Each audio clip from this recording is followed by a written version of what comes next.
Vietnam विश्व का एक छोटा सा देश है जिसने अमेरिका जैसे बड़े बलशाली देश को भी झुका दिया। लगभग 20 वर्षों तक चले युद्ध में अमेरिका पराजित हुआ था। अमेरिका पर विजय के बाद वियतनाम के राष्ट्राध्यक्ष से एक पत्रकार ने सवाल पूछा। जाहिर सी बात है कि सवाल यही होगा कि आप युद्ध कैसे जीते या अमेरिका को कैसे झुका दिया, पर उस पर्सन के दिए गए उत्तर को सुनकर आप हैरान रह जाएंगे और आपका सीना भी गर्व से भर जाएगा। सभी देशों में सबसे शक्तिशाली देश अमेरिका को हराने के लिए मैंने एक महान व श्रेष्ठ भारतीय राजा का चरित्र पढ़ा था और उस जीवनी से मिली प्रेरणा व युद्ध नीति का प्रयोग कर हमने सरलता से विजय प्राप्त की। आगे पत्रकार ने पूछा, कौन थे वो महान राजा? दोस्तों, जब से मैंने पढ़ा तब से मेरा सीना गर्व से चौड़ा हो गया। आपका भी सीना गर्व से भर जाएगा। वियतनाम के राष्ट्राध्यक्ष ने खड़े होकर जवाब दिया था। वो थे हिंदुस्तान के मेवाड़ राज्य के महाराणा प्रताप सिंह जी। महाराणा प्रताप का नाम लेते समय उनकी आंखों में एक वीरता भरी चमक थी। आगे उन्होंने कहा, अगर ऐसे राजा ने हमारे देश में जन्म लिया होता तो हमने सारे विश्व पर राज किया होता। कुछ वर्षों बाद उस राष्ट्राध्यक्ष की मृत्यु हुई तो जानिए उसने अपनी समाधि पर क्या लिखवाया। यह महाराणा प्रताप के एक शिष्य की समाधि है। कालांतर में वियतनाम के विदेश मंत्री भारत के दौरे पर आए थे। पूर्व नियोजित कार्यक्रम के अनुसार उन्हें पहले लाल किला व बाद में गांधी जी की समाधि दिखाई गई थी। यह सब देखते हुए उन्होंने पूछा, मेवाड़ के महाराणा प्रताप सिंह जी की समाधि कहाँ है?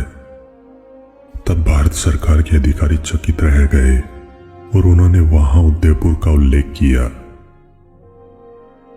वियतनाम के विदेश मंत्री उदयपुर गए और वहां महाराणा प्रताप की समाधि के दर्शन किए।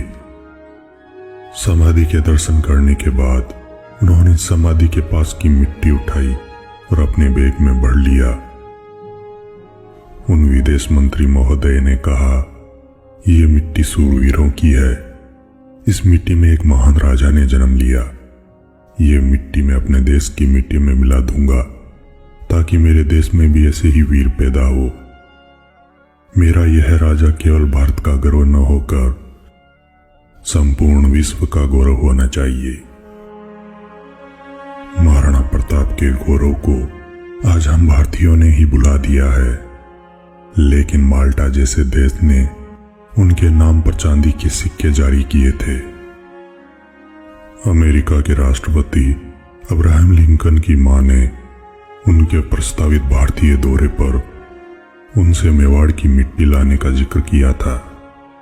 वहीं जब इंग्लैंड के सम्राट और महारानी भारतीय दौरे पर आए तो उन्होंने सबसे पहले उदयपुर का भ्रमण किया ताकि उस महान वीर के जन्म स्थान को देख सके। एक व्यापारी जो अपना सर्वस्व इनके चरणों में लुटा देता है। वे भील जो किसी राजा के अधीन रहना पसंद नहीं करते थे, वे अपनी हर सांस इन पर न्यौछावर करने को तैयार थे। वो घोड़ा जो बोल नहीं सकता था अपने स्वामी के खातिर कुर्बान हो गया। वो बेजुबान हाथी जो मुगलों द्वारा पकड़ा गया मर गया पर मुगलों के हाथों से जल न पिया। वो पठान जो खुद मुख्तार राजा था, वो इनके लिए प्रण लेता है कि मरकर भी तलवार हाथ से न छूटेगी। वो बादशाह जो भावनाओं से परे था, इनके देहांत पर फूट फूट कर रोया था। वो शत्रु जो इनको मिटाना चाहते थे, वे भी इनकी तारीफ करते न थकते थे। गणेश शंकर विद्यार्थी जी ने ठीक ही लिखा है कि अगर महाराणा प्रताप किसी दूसरे देश में पैदा होते तो वहां उनकी पूजा की जाती, लेकिन हम भारतीयों ने उन्हें अपने दिल में वो जगह नहीं दी जो उन्हें मिलनी चाहिए थी। इसलिए महाराणा प्रताप मात्र एक योद्धा नहीं थे, वे हमारे भगवान है। सिर्फ अपेक्षा की जाती है कि यह वीडियो आप अभिमान के साथ अपने सभी दोस्तों के साथ शेयर करेंगे